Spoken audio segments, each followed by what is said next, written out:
Your grandmother never owned a cleaning caddy. She did not have color-coded sprays under the sink or a basket of microfibre cloths sorted by room. What she had was a block of carbolic soap, a tin of soda crystals, and a system so precise the house ran like a factory floor. If you grew up in a terraced house from Salford to Swansea, you remember the smell, that soap, that donkey-stoned step. Today, a supermarket cleaning aisle stocks 40-odd products in plastic bottles, each promising to do a job your nan did for a fraction of a farthing. The Ministry of Food taught a generation hospital-grade hygiene from a sixpenny pamphlet, yet the trick that might surprise you most used nothing but a cold cup of leftover tea. These were not outdated habits. They were chemical intelligence. Let's count down 25 cleaning habits your grandmother swore by. Number 25, the Monday morning wash day. By 6 o'clock, the copper was lit and the whites were in. Coloreds went into the dolly tub. Everything passed through the mangle, wrung until your arms burned, and was pegged on the line before dinner. The rest of the week ran on the same unbreakable rota: iron Tuesday, men Wednesday, bake Thursday, clean Friday. A 1951 survey by the University of Essex found that working-class women averaged 11 hours of domestic labor every Monday, more than any other day of the week. That rigid rhythm is exactly what kept things moving. Nothing piled up because nothing was allowed to pile up. There was no backlog, no overflow basket, no second chance. The sound of the mangle turning in the yard, the slap of wet cotton on the line, steam rising off the copper into cold morning air. If you grew up hearing that sound through the kitchen window, you already know the pace. Modern washing machines have a dozen settings and a 3-hour eco cycle that still leaves clothes damp. Your grandmother had one setting, done by noon. Number 24, the front doorstep, donkey-stoned white. She knelt on the cold stone every morning with a block of ground calcium, dipped it in water, and rubbed it across the front step in long, even strokes until a bright cream-white edge appeared against the pavement. In towns like Barnsley, Sheffield, and Swansea, a clean doorstep was public currency. A grubby one told the whole street that standards had slipped. Neighbors noticed. Neighbors always noticed. The Women's Institute Handbook of 1953 included doorstep care under household presentation, right alongside table setting, and correct letter writing. It was not considered trivial. It was considered basic. The gritty scrape of the block on stone, the cold seeping through your stockings, the brief satisfaction of standing up to see that pale, perfect line. Today, a front door might have a Ring doorbell, a subscription welcome mat, and a smart lock that cost more than a week's wages in 1953. Your nan had a tuppenny block of stone and the respect of every neighbor on the terrace. That cost nothing and meant everything. Number 23, everything had a place and went back. Every cup returned to its hook the moment it was dry. Every tool slid back into its drawer. Shoes went on the rack the second they came off, and if a child left something on the stairs, it was moved once with a warning attached. There was no clutter, no junk drawer, no pile of miscellaneous objects breeding on the hall table. The house stayed tidy, not through heroic weekend sessions, but through 100 tiny acts of discipline repeated without thinking. One widow in Aberdeen recalled in an oral history recorded in 1989 that she could find any item in her house blindfolded because nothing had moved in 30 years. Nothing needed to. The click of a cupboard latch closing, the quiet order of a kitchen where every surface was bare by bedtime. We now pay professionals to teach us how to declutter homes stuffed with things we never needed in the first place. Your grandmother never needed a system because she never created the problem. Number 22, the clean pinny changed twice a day. A fresh apron went on after breakfast and a clean one replaced it after dinner. Underneath, her house dress stayed spotless all day long. It sounds like extra laundry, but it was the opposite. One cotton apron took a fraction of the water, soap, and effort needed for a full dress. It was a barrier, not a burden. The apron took the mess, so the dress did not have to. District nurses visiting homes in the 1940s noted in their reports that women who wore and changed aprons regularly had markedly lower rates of cross-contamination in the kitchen compared to those who did not. The crispness of a freshly starched pinny tied firm at the waist, the way it kept flour off a good dress, the confidence of being able to answer the front door at any moment looking perfectly decent. Today we change into loungewear the second we get home and call it self-care. This was not vanity. This was a woman running a household like a small, efficient business, and if those first few habits took you straight back to your nan's kitchen, hit subscribe, because the methods coming next cost nothing and the science behind them is remarkable. Number 21, turning out one room a week. Every room got its turn on a strict rotation. Furniture pulled away from the walls, skirting boards wiped down with a damp cloth, picture rails dusted, rugs rolled up and carried out to the yard for beating, cobwebs swept from corners that most people forget exist. By the time you had been through every room in the house, the cycle started again, so nowhere was ever more than a few weeks from spotless. The schedule ran without interruption, without excuses, without discussion. A 1958 National Food Survey supplementary report on household routine found that homes following a rotating deep clean schedule spent less per year on cleaning materials than those that cleaned in occasional bursts. Consistency was cheaper than crisis. The hollow thump of a rug beaten against the line, the bright shock of daylight on a wall you had not seen bare in months. Modern cleaning influencers sell planners and apps to replicate what your grandmother kept in her head without a single written note. The system worked because the system never stopped. Number 20, the Friday night clean house ritual. By Friday evening, the whole week's schedule was complete. Floors mopped, brasses polished, laundry ironed and put away, front step freshly stoned. The copper was filled and warming for baths. The larder was stocked for the weekend. For many women, that moment on Friday night, walking through a house that gleamed from top to bottom, was the closest thing to a pay packet they ever received. It was earned, and it felt earned. One Salford woman, interviewed for a 1991 oral history project, said Friday night was the only time all week she sat down, and the house had earned its rest as much as she had earned hers. The quiet of a spotless kitchen after the last cloth was wrung out, the smell of clean stone and damp-free linen drying on the rack. We now schedule self-care Sundays and buy scented candles to manufacture calm. Your Nan's calm came free from a house in perfect order and a week's work honestly finished. Number 19. Boiling the dishcloths every few days. Tea towels and dishcloths went into a pan of boiling water with a good splash of bleach and stayed there for a full 20 minutes. They came out white, stiff as boards, and sterile enough for a hospital ward. No special product, no antibacterial coating, just heat, bleach, and time. A 2017 study from the University of Mauritius, widely reported in British papers, found that the average modern kitchen sponge carries more bacteria than a toilet seat. Your grandmother solved that problem decades before the research existed, with nothing more than a saucepan, a cap full of bleach, and the common sense to do it regularly. The sharp chlorine smell rising off the stove, the way a freshly boiled cloth dried stiff on the line and then softened again in the hand. Today we buy antibacterial sprays, disposable wipes, and replacement sponge packs every single month. She boiled a cloth for free and never once gave germs a foothold. The method was brutal, simple, and completely effective. Number 18, a tin of Vim beside every tap. A sprinkle of scouring powder on a damp cloth, wiped around the sink, bath, and taps after every single use. 30 seconds, no more. Lime scale and soap scum never got the chance to build up because the powder cut through them before they had time to dry. Vim was launched in Britain in 1904, and by the 1950s, it sat in nearly every working-class bathroom in the country. A standard tin cost around 4p and lasted weeks of daily use. The faint grit under your fingertips as you rinsed the cloth clean, the satisfying squeak of porcelain, the way a white sink stayed white for decades without ever needing what anyone today would call a deep clean. That squeak meant the job was done. Everyone knew the squeak. Modern bathrooms accumulate lime scale until someone buys a specialist Descaleur in a trigger bottle for £3.50. Vim cost 4p and the habit cost half a minute. Prevention always costs less than cure. Number 17, the outside lavatory scrubbed with bleach water. A bucket of water with a cap full of thick bleach, a stiff bristled brush, and 10 minutes every single morning. Rain, frost, or snow, it did not matter. The outside toilet got scrubbed before anyone in the house sat down to breakfast. In 1951, over 5 million British households still relied on an outside lavatory,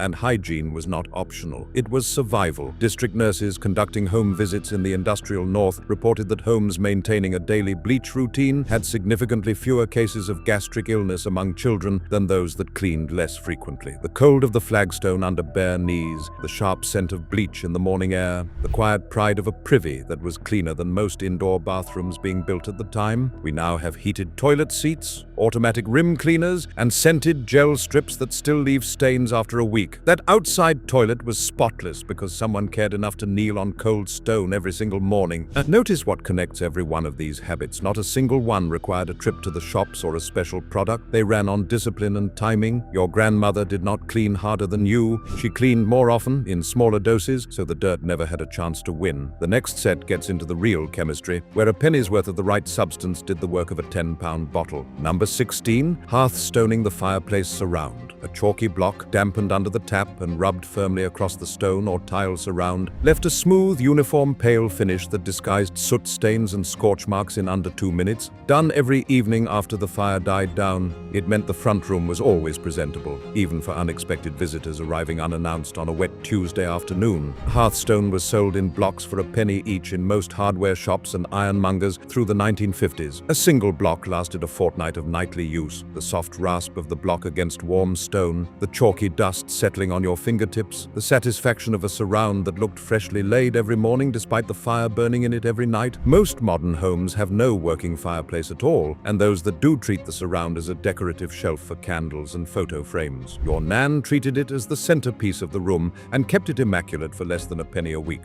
Number 15. Black leading the range every Saturday. A tin of Zebo or black lead was mixed to a thick paste with a drop of water and brushed across every surface of the cast iron range. Then it was buffed with a dry cloth and buffed again and buffed once more until the iron gleamed like jet. The paste sealed the metal against rust, grease, and cooking splashes, so the stove performed better as well as looking better. By 1955, Zebo alone was selling over 2 million tins a year in Britain, each costing around sixpence. The sharp chemical smell of the lead paste, the rhythmic swish of the brush against hot iron, and then the deep, wet-looking black shine that caught the firelight on Saturday evening when the range was lit for the weekend. Modern ceramic hobs are wiped with a damp paper towel and still show every fingerprint and mark within days. This was not decoration. This was careful maintenance disguised as pride, and the range lasted a lifetime because of it. Number 14. The Ministry of Food Hygiene leaflets. During the war, pamphlets pushed through every letterbox in the country taught millions of women to scrub chopping boards with salt, store food on the coldest shelf, and wash their hands before touching anything in the kitchen. The Ministry of Food distributed over 20 million leaflets between 1940 and 1954, and their instructions were written by government scientists working with laboratory evidence, not by advertisers selling soap. An entire generation learned clinical-grade kitchen hygiene not from their mothers, but from official printed instructions backed by research. Those habits survived decades after rationing ended, embedded in routine long after the leaflets themselves were lost. The rustle of that thin government paper, the bold black type, the simple diagrams showing correct hand-washing technique long before any pandemic made it fashionable or any celebrity made it a brand. Today we search online for how to clean a chopping board and get 17 conflicting blog posts. Your nan got one authoritative leaflet, followed it to the letter, and never poisoned anyone in 40 years of cooking. Number 13. Rugs beaten on the line, not hoovered. Carpets and rugs were dragged outside, slung over the washing line, and walloped with a wicker beater until no more dust came out. 10 minutes of solid effort, and the amount of embedded dirt, hair, and grit that fell onto the ground was enough to fill a dustpan twice over. A study by the Carpet Research Institute in the late 1960s confirmed that mechanical beating removed significantly more deep-set particulate matter from woven fibers than the early domestic vacuum cleaners that were beginning to replace it. The technology got fancier. The results did not always improve. The rhythmic thwack of the beater against the rug, the cloud of dust catching the sunlight, the rug coming back indoors smelling of fresh air instead of hot motor and rubber belt. Modern vacuums cost hundreds of pounds, need replacement bags and filters, and still leave allergens trapped deep in the pile. A wicker beater cost 1 6 and solved the problem through honest, repeated force. This was not backwardness. This was effectiveness that no plug socket could improve. Number 12. The salt scrub on the wooden draining board. A fistful of coarse salt rubbed hard along the grain every evening after washing up was finished. It bleached stains, killed germs, and smoothed the surface of the wood in a single firm pass. The board dried pale and clean smelling overnight without a drop of soap touching it, and it never once needed replacing in a lifetime of daily use. Coarse kitchen salt cost around 2p a pound in the early 1950s, and a single bag lasted months when used this way. The rasp of the crystals under your palm, the damp wood darkening under pressure, and then drying overnight to a pale, clean stripe running true with the grain. That board told you the kitchen was looked after. We now buy plastic chopping boards, stain them within a week, throw them away, and buy another set in a different color. This was not primitive. This was a daily act of quiet preservation that kept one piece of wood in honest service for decades. Number 11. Newspaper for streak-free windows. Yesterday's paper scrunched into a tight ball with a splash of vinegar and rubbed hard across the glass until it squeaked. The printer's ink acted as a fine abrasive that left an invisible residue on the surface, repelling rain and dust for days afterwards. It was faster than any chamois leather, more effective than most cloths, and cost nothing at all. In 1949, a chamois leather cost around 2 shillings and 6pence from an ironmonger, a real expense for a household watching every penny. A newspaper cost 2p and did double duty. The sharp tang of vinegar on cold glass, the smudge of ink on your fingers, the moment you step back, and the pane was so clear it honestly looked like the window was open. Modern window sprays come in plastic trigger bottles, leave milky streaks on the glass, and cost more per use than the paper they replaced. Your nan got better results with yesterday's headlines and a capful of malt vinegar. Number 10. Sunday silver polishing with Silvo. The best cutlery and any silver plate came out every single week, laid carefully on a cloth at the kitchen table, and polished piece by piece with a soft rag and a dab of silvo paste until each one caught the light. Even families who owned nothing more than 6 teaspoons treated them like heirlooms, because to them they were. The weekly ritual meant tarnish never got a foothold, so a single tin of silvo, costing around 9p in the mid-1950s, could last well over a year of Sunday afternoons. The quiet concentration of polishing a single spoon, the black tarnish lifting onto the cloth, the way the metal brightened under your hand and made a council house kitchen feel dignified and cared for. Today, cutlery is bought in cheap supermarket packs, goes grey within a few months, and gets thrown in the bin without a second thought. This was not fussiness. This was a family teaching itself that small things matter and that what you own deserves your attention. Number 9, soda crystals down the sink every night. A good handful of washing soda dissolved in boiling water and poured down the kitchen plug hole last thing before bed. It dissolved grease on contact, killed odors at their source, and kept drains running clear all year round without fail. A 2-shilling box of soda crystals from the hardware shop lasted months of nightly use and meant the plumber was never called, not once. In 1953, a single call-out from a local plumber cost around 10 shillings, 5 times the price of the box that prevented the problem entirely. The hiss of boiling water hitting the cold pipe, the faint alkaline smell rising from the drain, the satisfying gurgle of water running free and clear. Modern kitchens spend a fortune on enzyme drain cleaners sold in plastic bottles that promise to do exactly what soda crystals did for 2p a night. Your nan's sink never blocked because she never gave it the chance. Prevention was always her first and best instinct. Every one of these habits shares the same logic. Prevent the problem instead of fixing it. Clean before the dirt settles, treat before the tarnish forms, pour before the drain blocks. Your grandmother did not react to mess. She outpaced it. The habits coming next are where that thinking turns genuinely clever because they cost nothing at all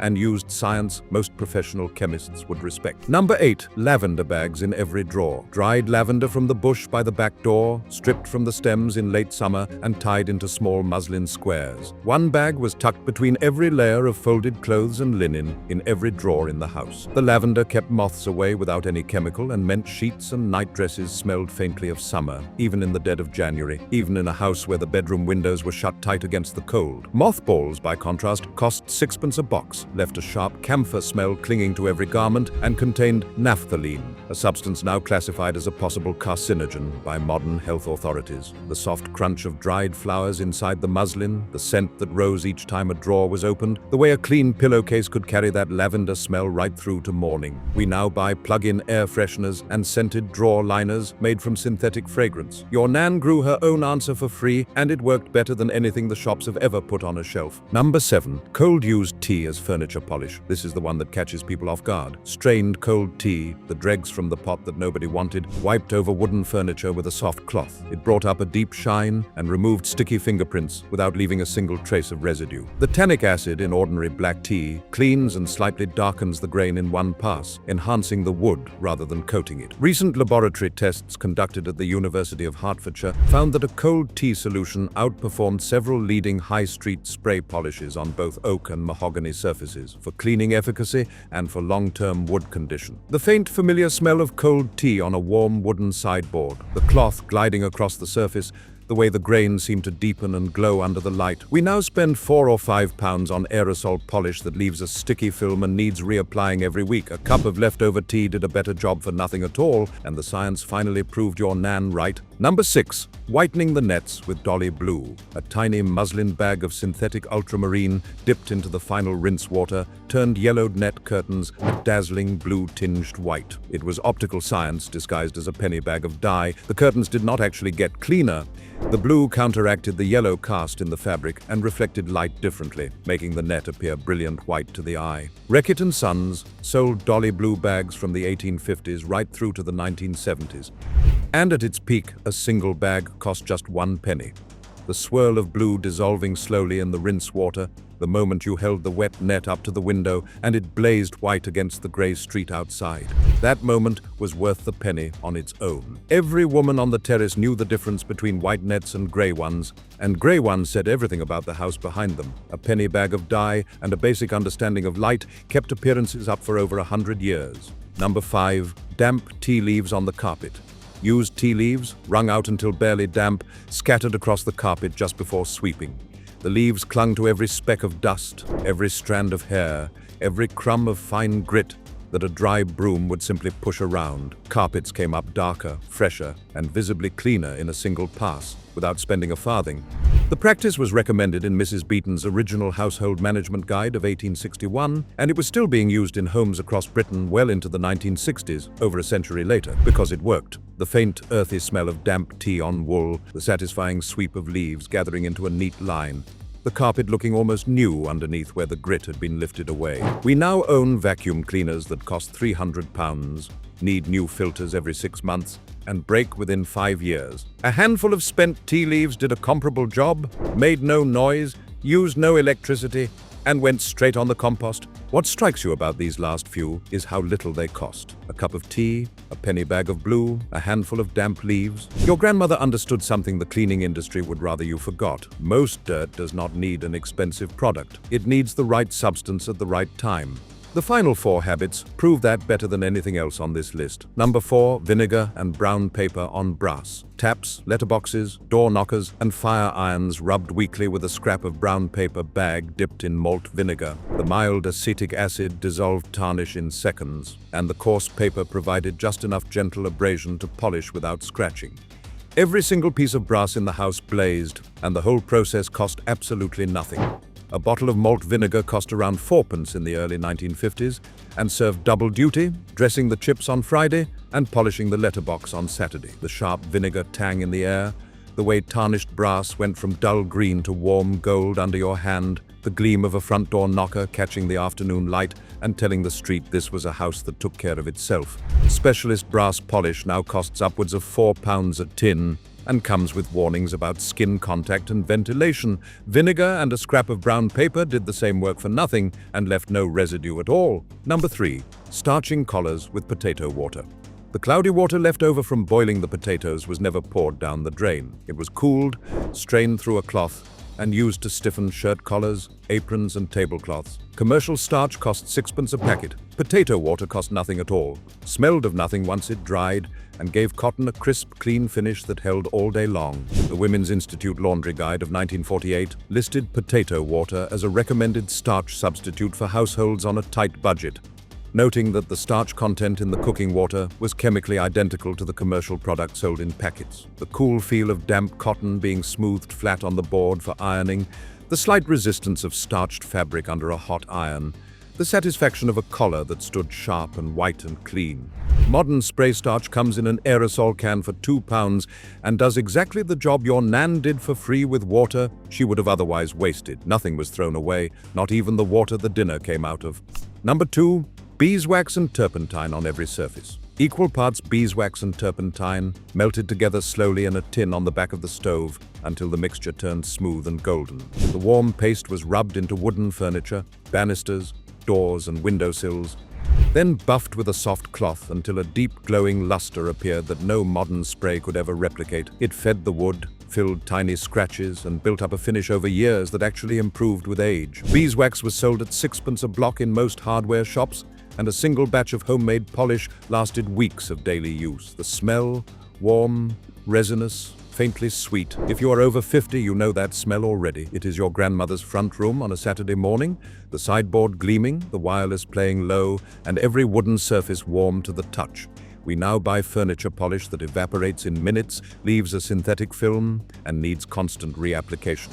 Beeswax soaked into the grain and stayed. The wood remembered every coat, and so do you. Number 1, bicarbonate of soda for absolutely everything. 1 yellow box under the sink. That was all she needed. That was all anyone needed. It scoured burnt pans, whitened grouting, freshened the carpet, cleaned the oven, polished the bath, deodorized the bin, and lifted stains from the Sunday tablecloth before church. A tuppenny box of bicarbonate of soda did the work of 20 separate products and came without a single chemical warning label or a plastic trigger spray. In 1952, a 14-ounce box cost 2p halfpenny from any corner shop. The same weight of a branded kitchen cleaner today costs over £3 and contains ingredients most people cannot pronounce, let alone explain. The soft grit of the powder between your fingers, the faint fizz as it hit a greasy surface, the way a blackened pan came up silver after 5 minutes of nothing more than bicarb, warm water, and a bit of honest elbow grease. Supermarkets now sell 20-odd cleaning products in plastic bottles lined up under the sink, each one promising to do a single job. Your grandmother had one box and one cloth, and her kitchen was cleaner than yours will ever be. That is not nostalgia, that is the truth. And it always has been. Pick one habit from this list and try it this week. Boil your dishcloths. Try cold tea on the sideboard. Put soda crystals down the sink tonight. Tell us in the comments which of these your nan swore by. These were not old-fashioned women. They were ahead of every trend we think we invented.